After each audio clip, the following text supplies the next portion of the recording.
in the midst of all the craziness, right? In the midst of what we're feeling emotionally, but also what we need to do.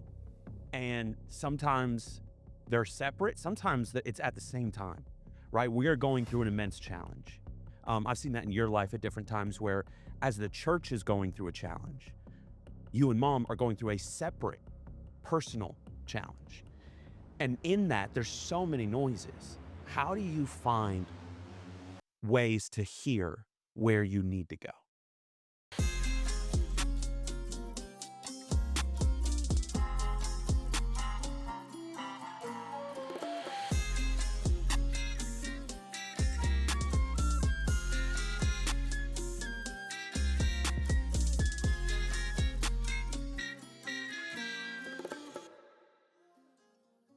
Hey guys, welcome to Troy Gramling Podcast. I am glad you're hanging out with us today here in sunny South Florida. I should say, instead of sunny, I should say humid, hot South Florida. It is a beautiful place to visit.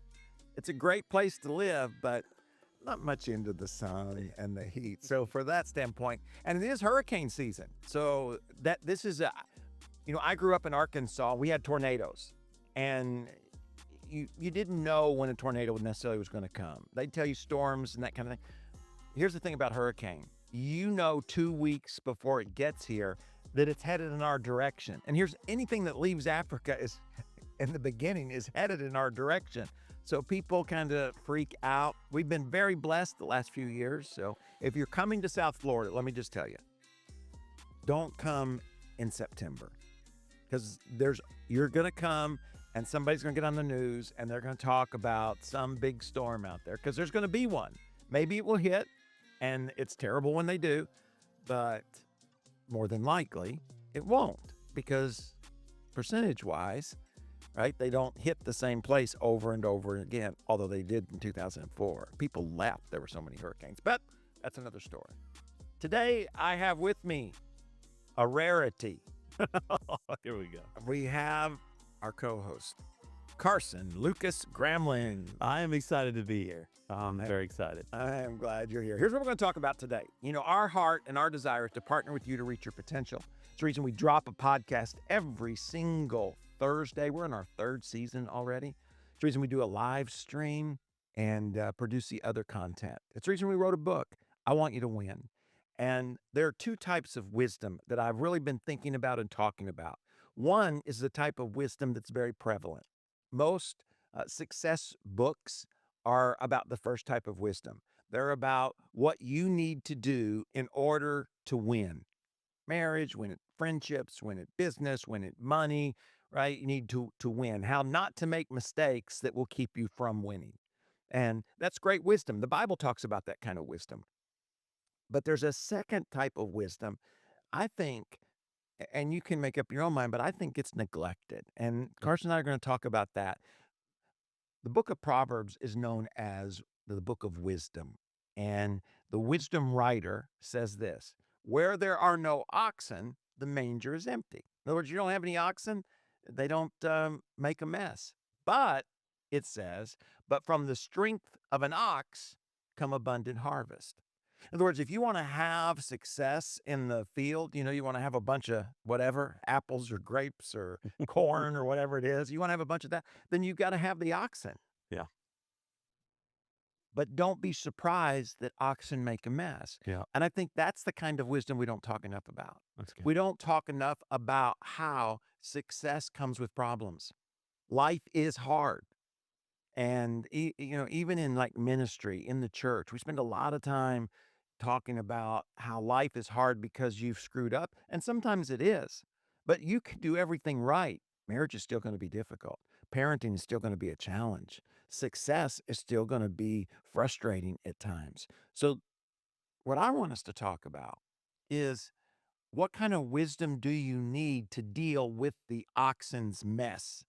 As opposed to being frustrated when the oxen makes a mess, or being mad or angry. How do we literally succeed at dealing with the mess of success? Yeah, that's good. Whoa, maybe that'd be my next book. Ooh, actually, that's not a bad idea. The mess of success. The mess of success. So, anyways, I thought, I taught on this in a little bit. I really talked about depression, but dealt with this, and there'll be a link below if you want to catch up on that teaching. Yeah. But Great teaching. one of the things we did is we looked at Elijah because he's a great biblical example of someone who had success but also got depressed, and his depression actually began after his greatest success. Mm, So, I wanted to start with a question for you, okay. Carson. Is that being the case, that even after winning, you can often be depressed or discouraged or frustrated, right? Sidetracked from succeeding. So, after a big win, why do you think leaders are especially vulnerable to psychological crash? And how do you prepare for that in advance? Why do you think it happens, first of all? Yeah, that's a tough one. I would say that for me at least, when I just think about my own life, uh, I don't know that I've had, immense success, but I've had moments, as everyone has, of, okay, I had success in this thing that I was trying to accomplish. And I think what I often do at least, is I tend to push off the weight when it was a failure. And this is, I try not to, but my skin, what it wants to do is push off weight when it was a failure, take all the weight when it was a success. You know what I mean? So if it was a failure, well, there was nothing I could do. Well, this person, that person, whatever. But when it's a success, when something good happens, I kind of take it as like, well, this was me. This was because of me. And that uh, mentality, what it does is it puts me in the place where it's like, well, then it's based on me if if I continue the success or it fails. It's all based on me.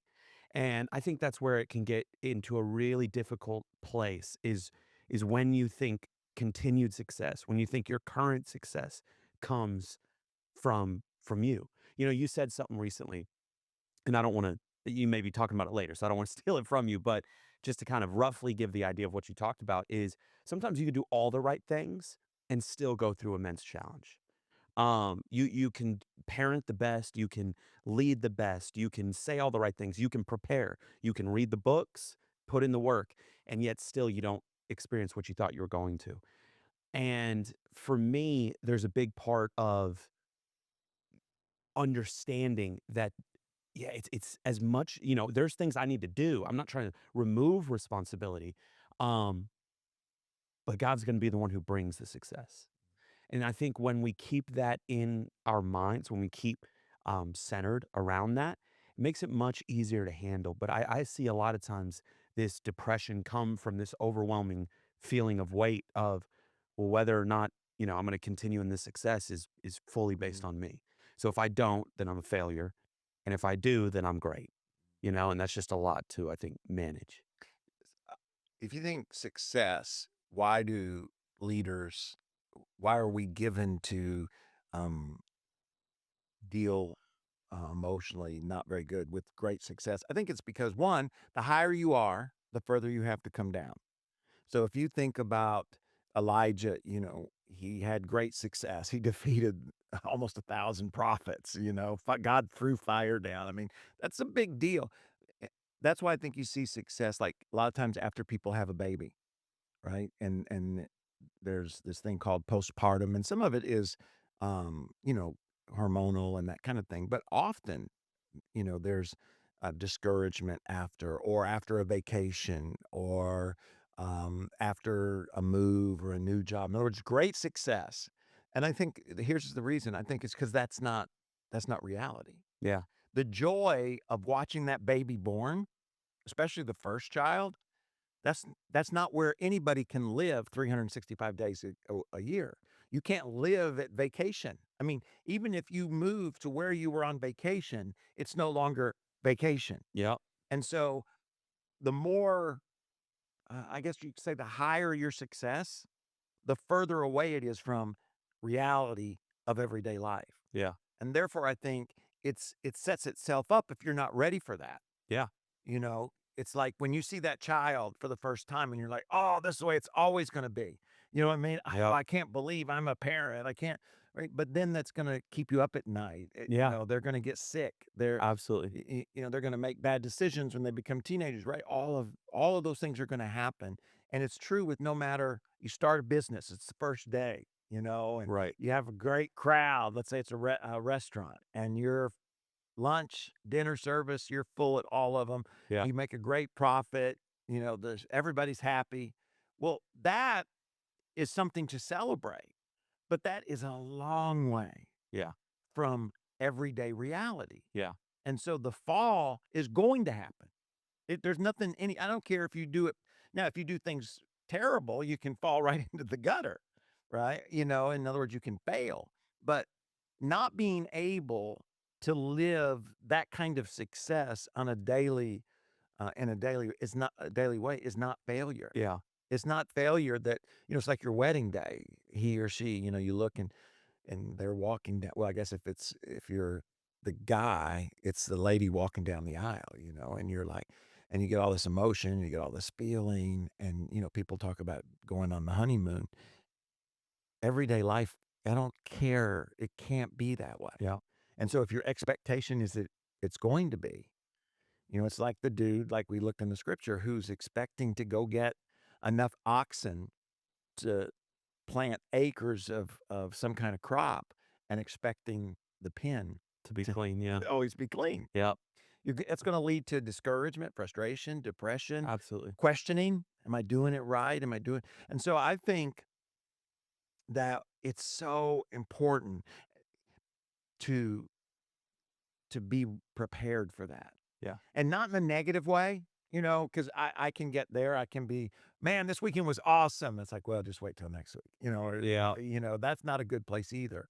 But it is important to be prepared Absolutely. for the next weekend, not in the sense that you're expecting to fail, but that you're I talked on the weekend that you're emotionally and physically and spiritually ready for real life. Right. Well, and what I've found too when it comes to that is success brings you to a new standard in people's eyes, which starts you off as failing, if that makes any sense. So, for example, when you've done an amazing, let's say, in our realm, right? You do a teaching and it's just one of those that just hits for everyone in the room. Everyone's blown away. Well, now that's become the standard. And so, you had a ton of time to prep that teacher, whatever it was, the next week. Not that it's bad, but it's not that. Well, now you're failing. It wouldn't have been failing Right. before, but because of the new standard that's set, that feels like failing. And so I think a lot of times too, it's hard to deal with the new standard that success brings. Mhm. I think it's easy to feel like, well, this success is giving me freedom. This success is giving me the ability to not have to do these things anymore. Um, and in some realms, that's true. Uh, but not in the way that we think it's going to be true. You know what I mean? Like, I think that it's easy to feel like, man, if I was financially successful, I wouldn't have to worry about this, that, the other. I wouldn't have to worry about my car Right. payments. And that may be true. But what you are worrying about, you may wish you could go back to just worrying about your car payments. And so I think that uh, there's a new standard that comes with success that can be hard to. Well, it's like, in athletics, Michael Jordan could score, I forget how many scoring titles he won, but there was a lot. Yeah. Um, he could score, 24 points and everybody think he had a bad game. Yeah. It's because he set the standard so high. And so you want to reach, for that standard, but you also want to be prepared, I think is what we're talking about. And that's where you don't see as many books. There's lots of books and podcasts about how to average 24 points and what you need to do. And if you're not, what you're doing wrong. But there's not a lot of talk about how do you deal with averaging 24 points and how do you deal with going from 24 points to 30 points. And now people thinking that 24 points, which used to be success for you, is now, Right. you know, And still takes the same amount of work. yeah. You know what I mean? Yeah. Like, it's not like, oh, 24 points now I can do without thinking. It's like, well, that still takes work to Mhm. be able to score that. That still takes the time in the gym and so it creates this, I think for a lot of people, just this feeling of like, I can't do anymore. Right. You know what I mean? And you And I think, become the victim yeah, and you fail You look for things to deal with the stress, and that's what I'm talking about. It seems Yeah. because we seem to be surprised by the challenges Yep. that life is hard. Even, a lot of times within the church, we talk about this is the day the Lord has made, rejoice and be glad in it. But we don't talk about the fact that even as we're rejoicing, life is hard and life Right. is difficult. So what are some of the things we talked about? One of the ways in which to deal with this is to have a dashboard, just like you do in your car. And Right. sometimes it tell you you're running hot or you're low on oil or you need gas Right. or whatever. And I talked about some of the different gauges that I Right. think are important. And again, not just to succeed, but to be prepared for the reality of life, Absolutely. because like with your car, it's not you just looking at those dials to win a race. It's so the car will continue to start and run and do what it's supposed to do. Right. So what are some of those things that when you think about that, you think about in your own life? As far as those gauges, Yes. I think for me, uh, one of those gauges is, in a weird way, like what are my habits? Um, and normally the way I can tell when my habits are off is when I feel unrested. For me, I'm not trying to say this is across the board, but for me, what I've noticed is rarely when I feel unrested is rest truly the problem.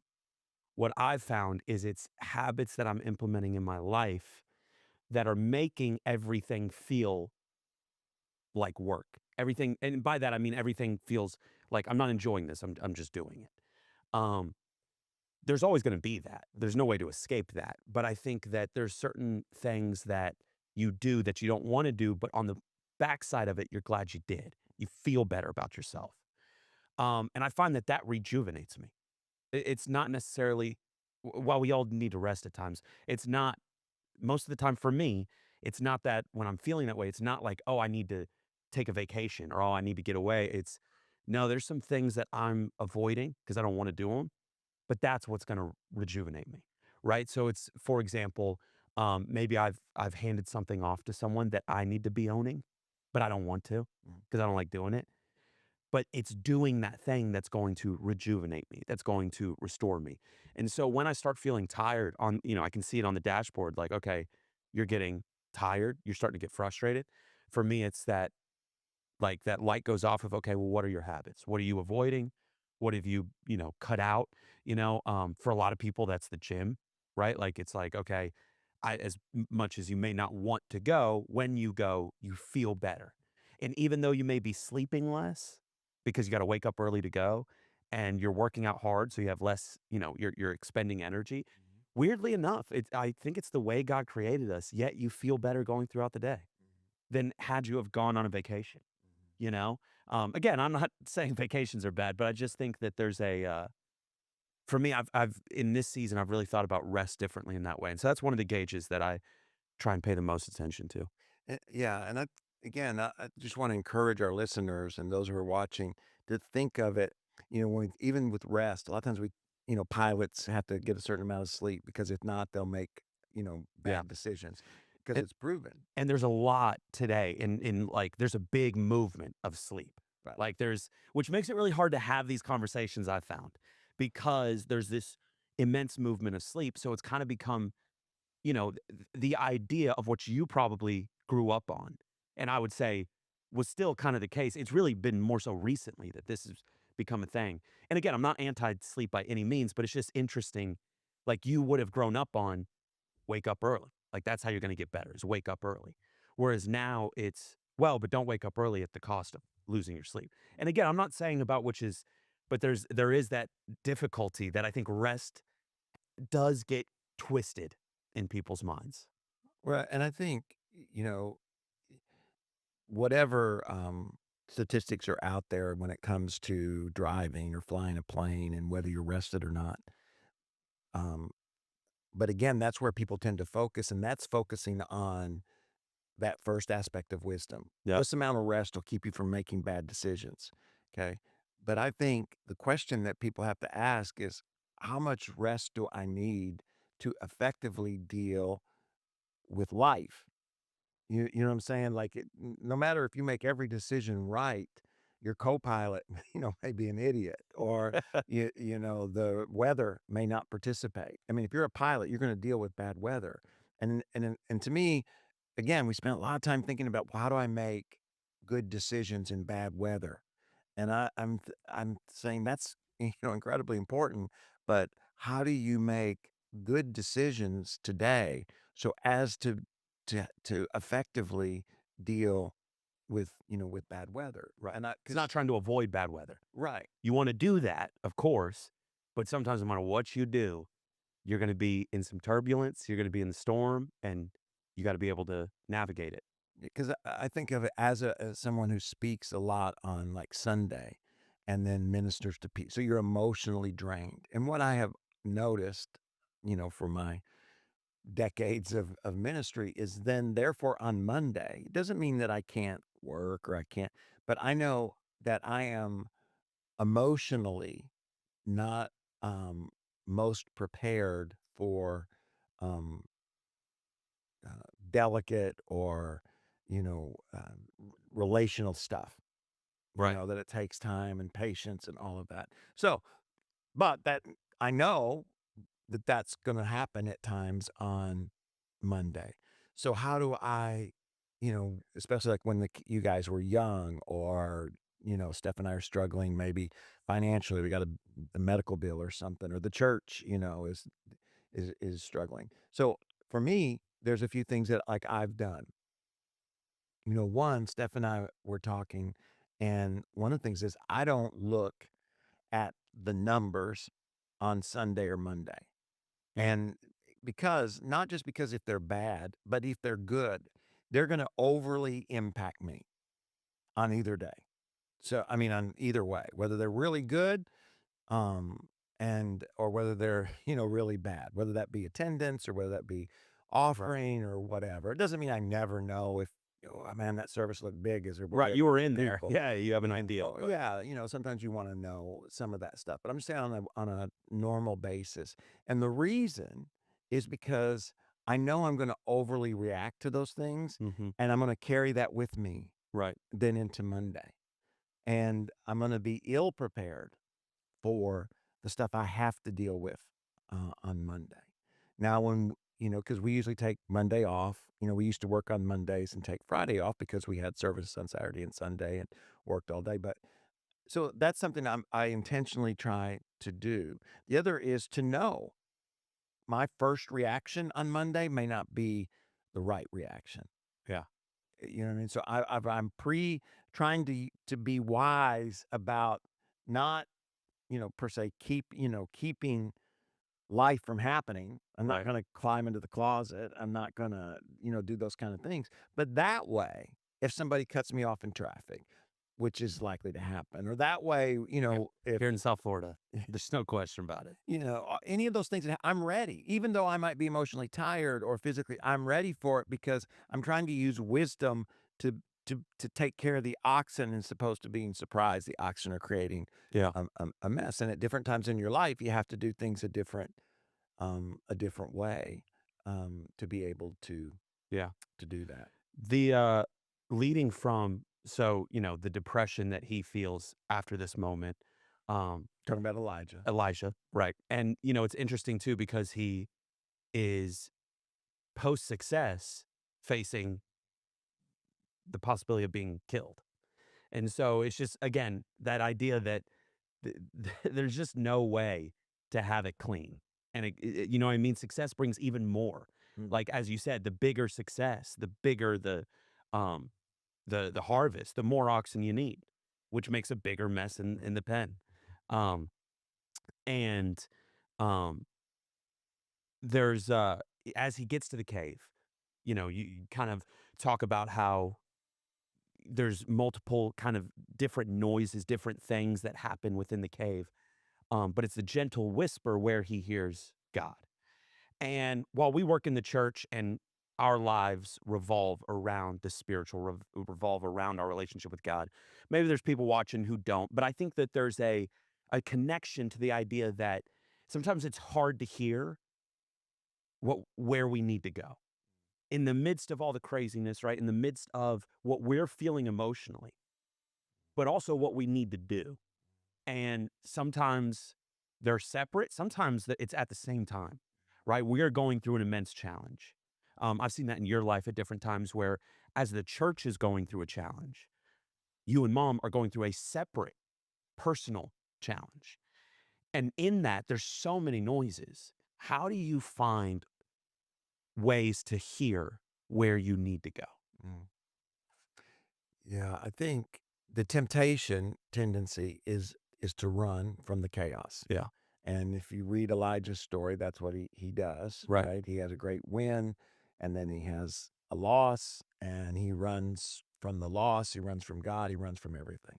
And I think that's all of our temptation, Right. whether that means to run away from the job or run away from the spouse or just run, and isolate yourself. Mhm. So I think you have to resist that. You know what I mean? And listen for the quietness, listen for the stillness within the chaos. You know what I'm saying? Yeah. And that takes a lot of intentionality Yeah. because chaos makes you, anxiety, it makes you Right. stressed, it makes you worried. Your mind, so to hear a whisper, you kind of have to be intentional. I can hear you yell whether I mean to or not. Right. That we're here, we got a school. I can hear some of the kids. I'm Right. not trying to hear them, Right. but I can hear them. I think if to determine where am I supposed to go in the midst of this chaos, I have to be intentionally Yeah. listening. And that means what? Well, that means that sometimes I have to um, intentionally quiet the chaos, not Mm. run from it, Yeah. but what's being said in it? Yep. What's underneath it? The other thing in the biblical story that's pretty interesting is he runs away, right? But the great thing about being a Christ follower is God pursues him, Right. and he falls asleep twice. Yeah. God feeds him twice. But there's a neat part in that story. It says that, God provided the food for him and the water for him, right? And this angel kind of wakes him up. And I like the fact that it says there was the food, there was the water, and looking around, Elijah saw it. So again, sometimes what we need to do and where we need to go, it's in front of us in the sense that if we'll just look, we'll see it. But the chaos and all that we're feeling's got our attention. Right. Because I can hear that noise over there. I can hear the kids, and I'm right. I want to look at it, Right. and I want to get frustrated or whatever, as opposed to saying, no, no, what else can I see? Yeah. As a Christ follower, what has God provided in the midst of this chaos? I know Steph and I ended up here Right. at a chaotic time in our life. Mhm. And what I wanted to do is we were going to start a church in Little Rock, Arkansas. Yeah. And the folks who were going to fund it, the denomination, got nervous, because we were going to do it a little differently and pulled their resources. What I wanted to do was to find somebody who would invest in it there. I wanted to go ahead we had moved. You guys were young at the time. You were in a new school. We already had our worship leader, right? He had gotten his house and was moving. So I wanted to, look into the chaos and find the answer in what I felt, this is but when you say, okay, I'm going to step back and I'm going to intentionally listen for something quieter. Yeah. And I remember I called Dan who lived here, and he knew a few people that I could call, but he also said, just kind of an aside, they were looking for a young adult pastor, right? And that was kind of like the whisper. Steph and I hadn't talked about moving to South. Maybe we'd move back to the small town we came from, right? But Right. move to South Florida, a place she had never been at the time, and all that. And we didn't know anybody. That's a whisper. Yeah. And so I think if you're not intentional, all you'll hear is the chaos. Yeah. All you'll hear is the yelling. All you'll hear is all of that. Yeah. And when you read the story, there's the wind and there's the fire and there's all, Yeah. but it's in the whisper. Absolutely. And I think that there's an aspect of reeling in emotions when chaos hits. The people who tend to be the best in situations of pure chaos are the ones who speak calmly in the midst of it, right? So when there's these crazy situations, it's the one who's speaking calmly, confidently. That's like, whatever they say is what I'm doing, right? And I think a lot of times what's really hard is in the chaos, in the fear, emotions are heightened. And I do believe it's our responsibility to reel those emotions in. We're not going to be perfect at it. Sometimes we're going to give in to, anger, frustration, bitterness, whatever it may be. But I think that there's an aspect of, okay, I've got to reel this in so that, as you said, I can be intentional about hearing it. Because if the emotions are heightened, it's just easy not even notice it. Mm. It's not that like we don't acknowledge it, but we don't even notice Mm. the whisper No, that's good. because our emotions have just heightened everything. You know what I mean? Right. So I definitely think that an important part of that is when it comes to chaos is managing emotions and how you feel about what's going on. And in order to do that, you have to be wise, right? Yeah. Being prepared for the chaos that's going to come. We want to do what we can, keep it from happening as often. And some people's lives are full of chaos because they make bad decisions. That's the truth. But even if you make good decisions, there is chaos in this world. We live in a crazy world, and that's why we're here. Our goal is just to partner with you so that you can succeed. You can Yeah. become everything that God created you to be. One of the great things about being a Christ follower is I don't think anybody watching or listening today is an accident. I don't think he fell out of a chair. I mean, fell out of a tree. Maybe he fell out of a chair, but he didn't fall out of a tree. You didn't wash up on the shore, but you were knit together in your mother's womb to do something of significance. And we want to partner with you so that within this community, you can acquire the skills in order to succeed. But also, I want to be honest, life is tough. Yeah. Marriage is difficult. Friendships, people are going to hurt, right? All that stuff is going to happen, even if you do everything right. Therefore, we want to do something that maybe not very many other people do, and that is give you the wisdom and the tools that you need to succeed in that aspect or on that side of life as well. And you'll be able to look back and not be filled with regret when you think about your life, but be able to celebrate. That's my prayer for me, for Carson, and for you that are listening today as well. So don't forget, hey, we got tons of content, and I would love for you to go back and check some of it out. Let us know what you think. I mean, there's a comment section. Do you agree? Do you disagree? Do you have a question? No. We'll talk about it in the next episode. And if there's something you hear and you think, man, I need to pass that along, it's just a click of a button. That's all you got to do. Click the button and share it with your friends, share it with your family. It's a huge help to us as we try to get this message out, but also it can make a big difference in their life as well. Click the thumbs up, and that way you'll know anytime we're here online. And if you haven't, you can pick up my book before the next one comes out. Yeah. If you haven't picked The this one, mess of success. That's it. I'm waiting for it. that's it. It's going to be great. You having a wonderful day. And I just want to say thank you so much for being here on the Troy Gramling podcast. We'll see you next time. God bless.